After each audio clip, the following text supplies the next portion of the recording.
sudah digaji untuk melakukan pekerjaan itu, tapi kita tidak mau melakukannya kecuali diberi uang rokok. Uang rokok itu haram,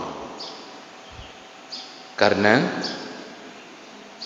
kita digaji memang untuk melayani masyarakat dengan tugas itu, tapi kita tetap membuat sebuah hal agar ada uang masuk lebih. Ini pekerjaan haram.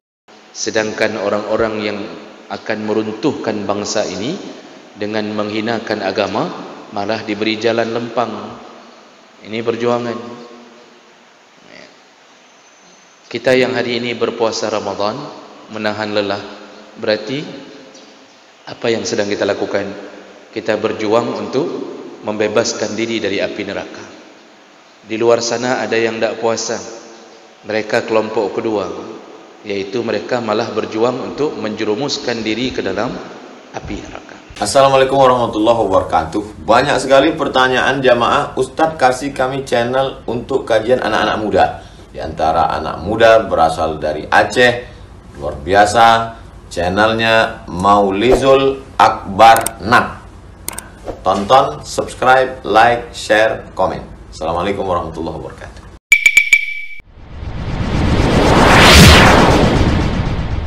Assalamualaikum warahmatullahi wabarakatuh. Alhamdulillah Rabbil Alamin,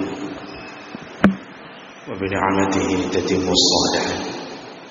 Asyhadu an la ilaha illallah wahdahu la syarika lah, wa asyhadu anna Muhammadan 'abduhu wa rasuluhul karim. Allahumma salli wa sallim ala nabiyyina wa sayyidina al-Mustafa Muhammadin wa ala alihi wa ashabihi ajma'in. Amma ba'd. Rabbi shrah li sadri wa yassir li amri wahlul 'uqdatam min lisani yafqahu qawli. Segala puji bagi Allah, kemudian salawat dan salam pada Rasulullah, pada keluarga dan seluruh sahabat-sahabatnya. Bapak-bapak dan ibu-ibu, jemaah salat subuh yang Allah muliakan insyaallah. Kita akan sambung pelajaran kita masih di dalam bab anjuran untuk bersedekah.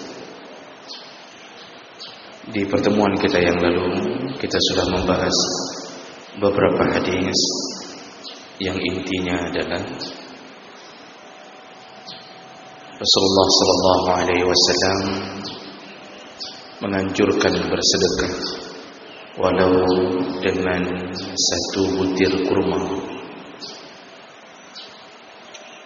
Sebutir kurma bisa menjauhkan orang yang bersedekah tersebut dari api neraka. Rasulullah mengatakan, ittaqun nar walau bisyaqqi tamrah. Jauhkan dirimu dari api neraka walaupun hanya dengan bersedekah sebutir kurma. Dan kita sudah jelaskan panjang lebar, tentu ini sedekah bagi mereka yang hanya memiliki kurma. Tapi kalau kita yang punya banyak harta, janganlah bersedekah dengan sebutir kurma. Ya, bersedekahlah dengan apa yang kita miliki. Karena kalau orang kaya bersedekah dengan sebutir kurma, itu nak digoreng gasin. Jadi bukan gitu maksudnya. Kalau dulu Nabi memang cuma memiliki sebutir kurma. Baik, kita lanjutkan. Berikutnya hadis dari Ka'ab bin Ujrah, hadis riwayat Ibnu Hibban dengan derajat sahih li ghairi. Qala Rasulullah sallallahu alaihi wasallam, Rasulullah berkata, ya Ka'ab bin Ujrah, Rasulullah menyebut nama Ka'ab bin Ujrah. Innahu la yadkhulul jannah, kata Rasulullah, sesungguhnya tidak akan masuk surga lahmun wa damun, yaitu daging dan darah, nabata ala suhtin, yang tumbuh dari makanan haram atau harta haram. An-naru aula bih, karena daging dan darah yang tumbuh dari harta haram, nerakalah yang lebih layak untuknya. Nah, ini nasihat pertama Nabi kepada Ka'ab.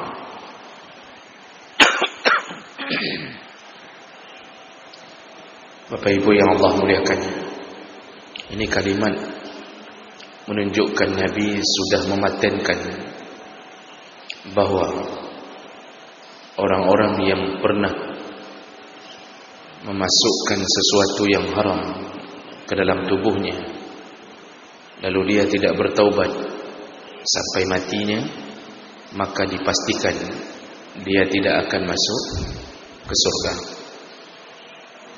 Tidak akan masuk ke surga ini berarti dia masuk ke neraka. Berapa lama? Tergantung sebesar apa dosanya. 1 tahun 1 hari di neraka, maka sama seperti 1000 tahun yang engkau hitung di dunia.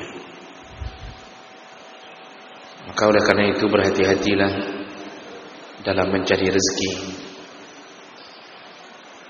Bahkan jangankan yang haram, kalau bisa yang syubhat pun sebaiknya dihindari. Hari ini orang-orang sudah tidak peduli lagi halal haram. Yang penting makan. Saya pernah menjelaskan bahwa yang disebut harta haram ada 2 kategori. Yang pertama, zatnya haram, materinya, ainnya haram. Kalau yang model pertama ini berarti apa yang diharamkan Allah berupa benda, hewan, tumbuhan. Kalau ada yang diharamkan Allah atau Nabi, itu adalah makanan haram untuk kita. Contohnya Allah mengharamkan babi, bangkai, darah, binatang yang tidak disembelih, atau kotoran, atau sesuatu minuman yang memabukkan. Itu semua adalah makanan haram. Begitu juga binatang-binatang yang berkuku tajam, mencari makan dengan taringnya, mempunyai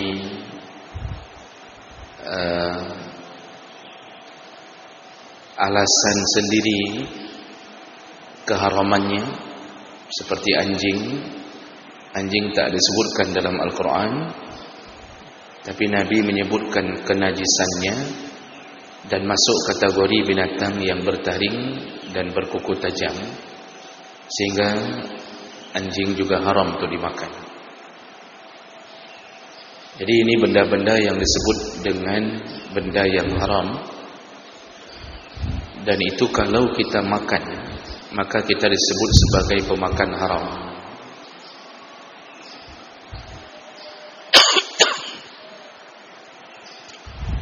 Setetes air khamar, walaupun tak memabukkan, kalau ketika diminum banyak mabuk, maka itu haram. Kata Rasulullah, ma askara kasiruhu faqaliluhu haram. Sesuatu yang ketika diminum banyak mabuk, maka setetes pun menjadi haram. Jadi ada orang yang mengira bahwa saya tidak mabuk, cuma setetes, tetap haram. Ukurannya waktu banyak. Jadi semua yang berbentuk memabukkan haram. Oleh karena itu hari ini yang mengisap sabu-sabu, dia telah memasukkan sesuatu yang haram ke dalam tubuhnya. Oleh karena itu patut berhati-hati dengan sesuatu yang haram, walaupun kecil. Vaksin babi yang digunakan pada bentuk obat atau apapun, selama masih ditemukan jalan yang halal, maka tak boleh dijadikan sebagai obat, kecuali tidak ditemukan jalan yang haram, jalan yang halal. Jadi hati-hati, walaupun sedikit, Allah sedang menguji.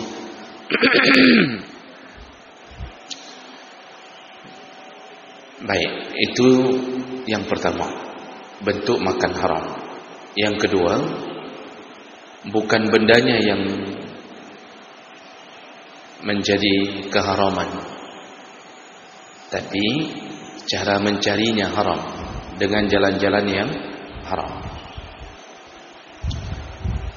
Ada kalanya kita mencari rezeki dengan menjual benda yang haram.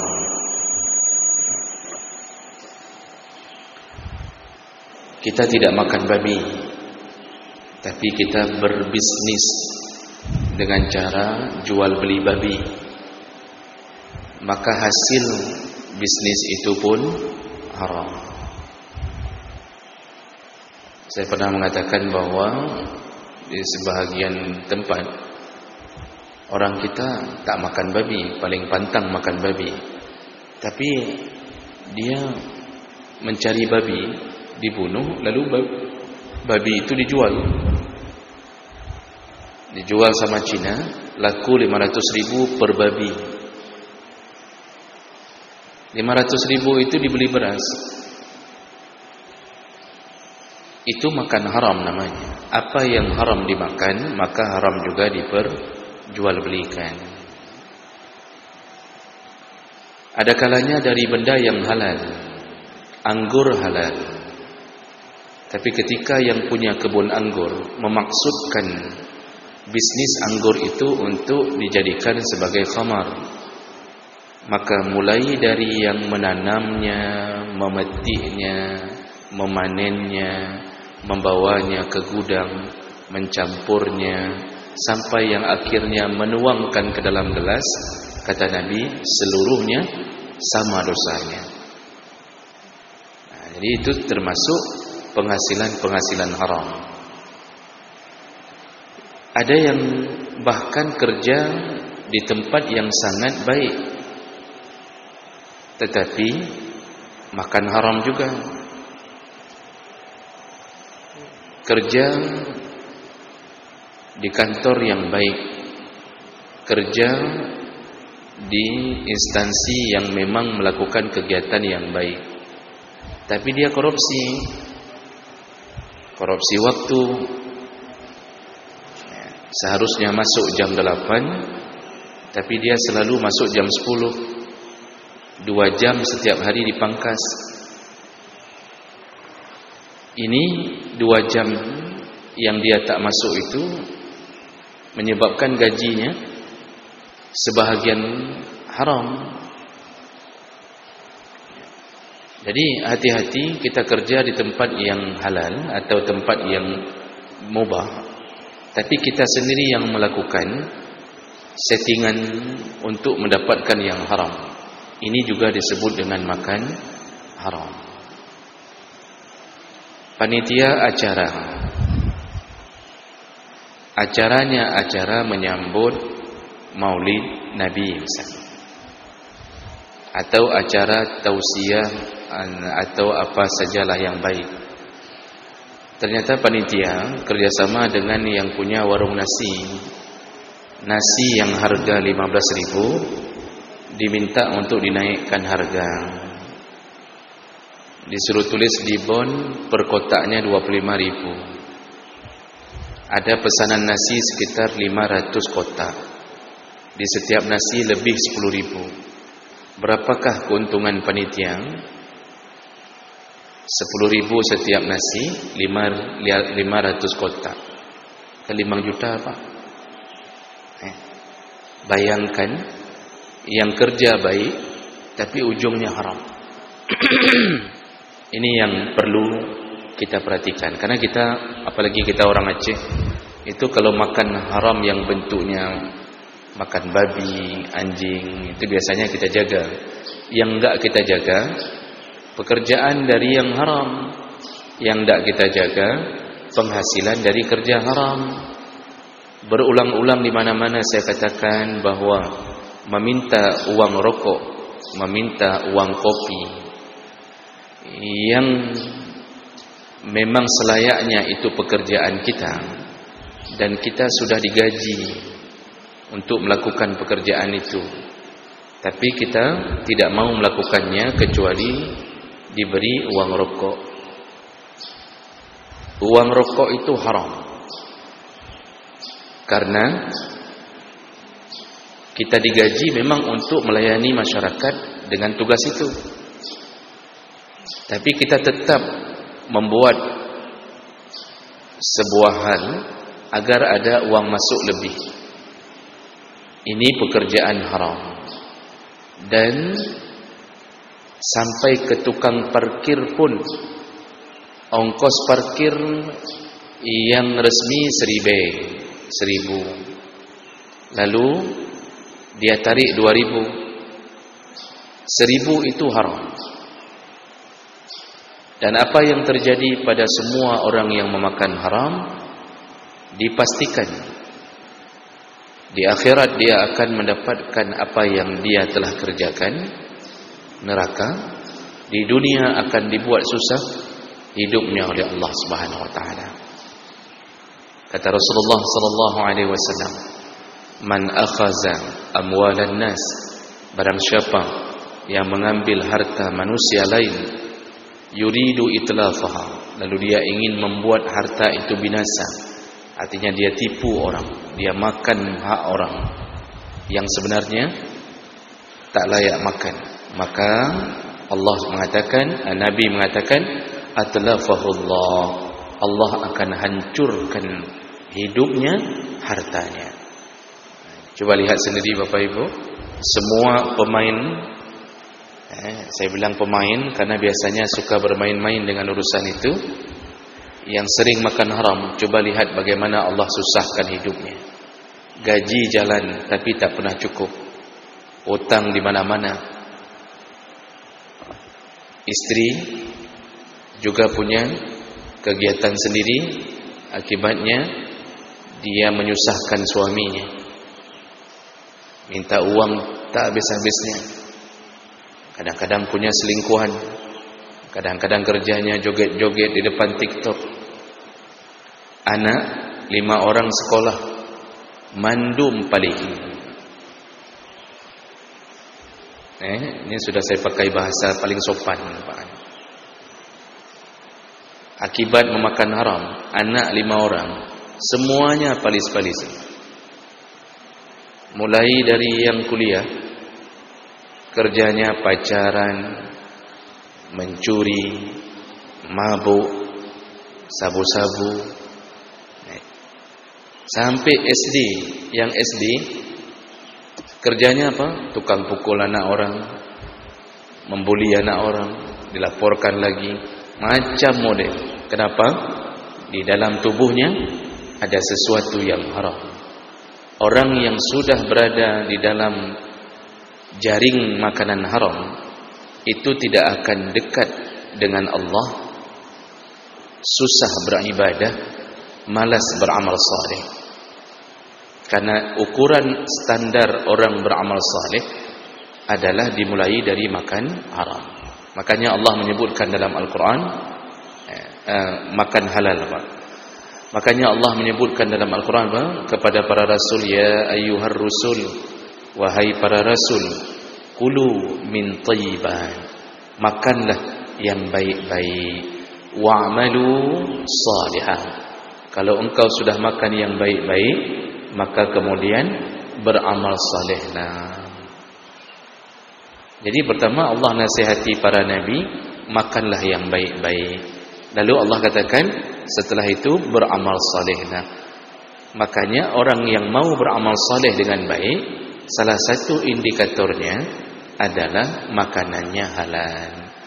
Maka pikir-pikirlah di mana kita bekerja dan berhati-hatilah dengan memakan yang bukan hak kita. Kalau mau selamat dunia dan akhirat. Jadi ini nasihat Nabi yang pertama kepada Ka'ab bin Ujrah. Berikutnya Nabi sambung, ya Ka'ab bin Ujrah, wahai Ka'ab bin Ujrah, an-nasu ghadiyani, faghadin fi fakaki nafsuk famu'tikuha, wa ghadin famutikuha. Wahai Ka'ab, manusia itu setiap hari, kata Nabi, mereka dalam keadaan bertaruh. Jadi mereka dalam keadaan berjuang dalam pertaruhan. Apa pertaruhannya? Di antara mereka ada yang berjuang menyelamatkan dirinya dari api neraka. Dan ada sebahagian waghadin famubikuha. Sebahagian lagi malah berjuang untuk menjerumuskan dirinya ke dalam api neraka. Jadi kita ini ada dua model Bapak Ibu. Di antara kita, di antara manusia, itu ada dua model dalam pandangan Allah dan Nabi. Yang pertama yang berjuang membebaskan diri dari api neraka. Nah inilah kelompok-kelompok orang yang setiap hari berfikir tentang bagaimana menambah amal. Lalu kemudian dia berfikir untuk menjaga-jaga dirinya dari yang haram. Dia berjuang. Kenapa disebut dengan berjuang atau mempertaruhkan diri? Karena dunia ini adalah tempatnya diberikan ujian. Kadang-kadang perjuangan kita diganggu. Kita yang mengatakan yang hak, yang benar, itu akan dihadang. Sedangkan orang-orang yang akan meruntuhkan bangsa ini dengan menghinakan agama, malah diberi jalan lempang. Ini perjuangan. Kita yang hari ini berpuasa Ramadan, menahan lelah, berarti apa yang sedang kita lakukan? Kita berjuang untuk membebaskan diri dari api neraka. Di luar sana ada yang tidak puasa. Mereka kelompok kedua, yaitu mereka malah berjuang untuk menjerumuskan diri ke dalam api neraka. Maka semua yang memakan haram, semua yang meninggalkan perintah dan melakukan larangan, mereka itu membawa dirinya ke dalam kebinasaan.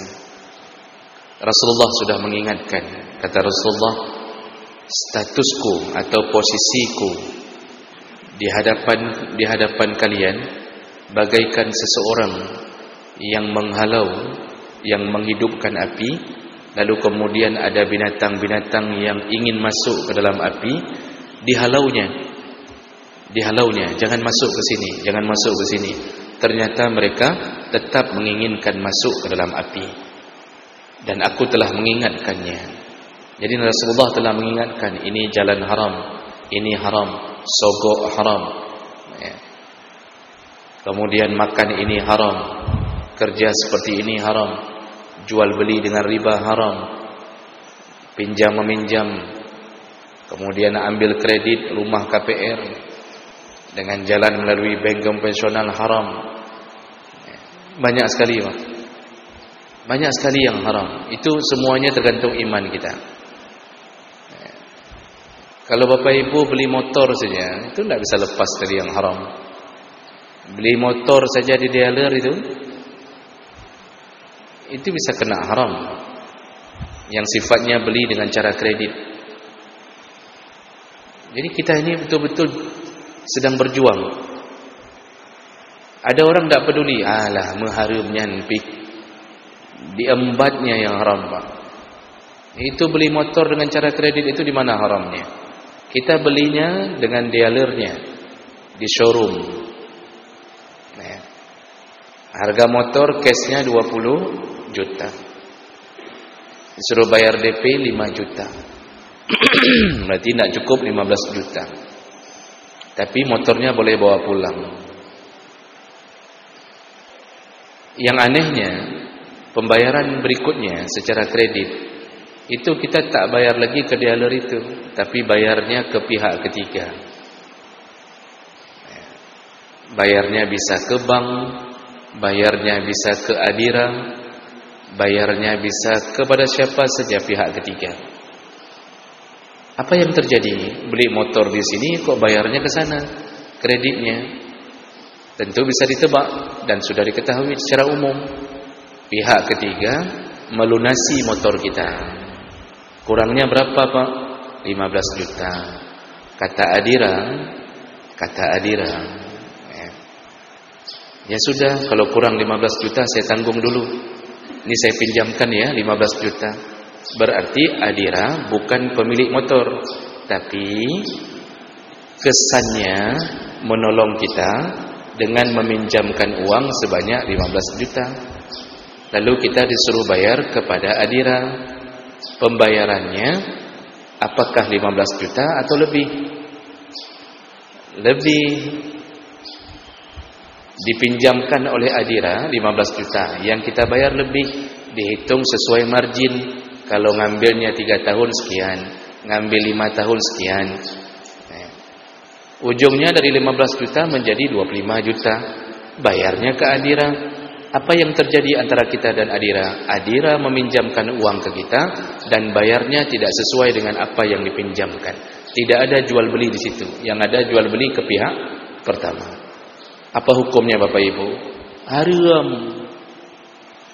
Maka semua yang ngambil semua yang mengambil motor kreditnya haram. Dan kita hampir rata-rata terlibat. Lalu kita tak berfikir bagaimana kalau Allah nanti tanya di yaumil hisab, kamu pernah ngambil motor dengan cara riba, kamu sudah tahu pinjam-meminjam kalau dijadikan bunga maka hukumnya haram. Sanggupkah kita melepaskan diri dari kemarahan Allah?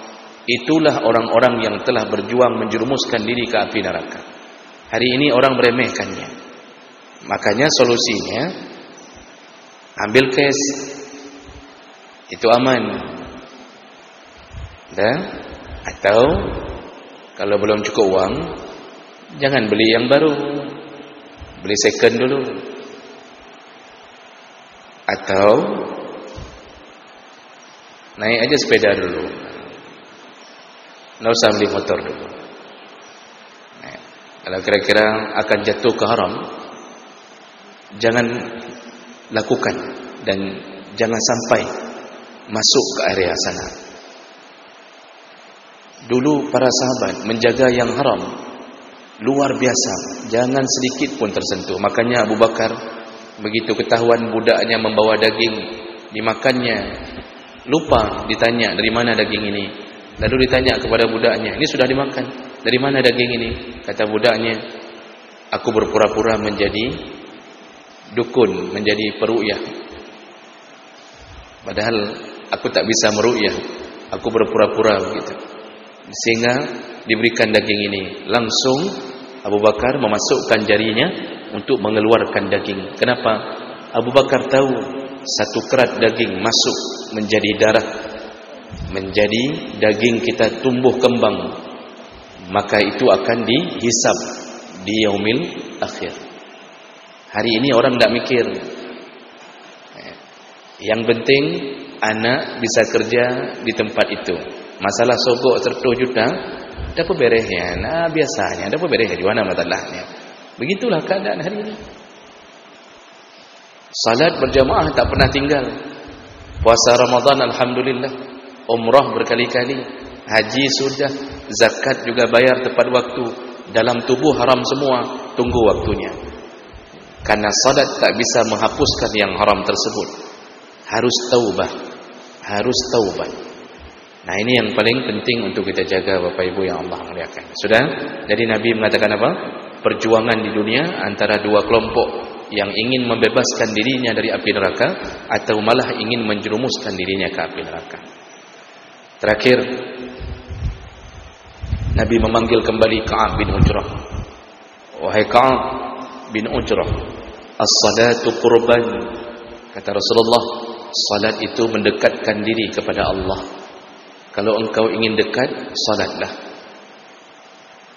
Kalau Allah ingin dekat denganmu, salatlah. Was-saumu junnah. Puasa itu junnah. Puasa itu perisai, kata Nabi. Perisai apa? Perisai dari api neraka. Maka kita puasa ini bisa menyebabkan api neraka tak mampu membakar. Kalau diterima, Pak. Kalau tidak diterima, tidak. Nah, jadi kita ini sedang berpuasa, membebaskan diri dari sentuhan api neraka. Lalu barulah Nabi menyebutkan was-sadaqatu tutfi'ul khati'ah kama yazhabul jalid 'ala as-safa. Sedekah itu bisa menggugurkan dosa sebagaimana karatan bisa gugur ketika dipanaskan. Jadi seperti karatan pada lempengan, itu kalau kita panaskan dia berguguran atau hilang karatannya. Begitulah sedekah bisa menggugurkan dosa. Jadi ini di sini intinya. Salah satu manfaat daripada sedekah adalah menggugurkan dosa. Maka Bapak Ibu yang Allah muliakan, kita tidak akan bisa menghindar dari dosa. Namun kita bisa meminimalisir dosa. Salah satunya perbanyaklah sedekah, tapi harus diiringi dengan taubat. Dan sedekah itu harus sedekah dari harta yang halal. Kalau harta yang haram menambah dosa, harus dari harta yang halal. Nah, inilah manfaat bersedekah. Oleh karena itu, jangan pernah lalai daripada sedekah. Berusahalah bersedekah.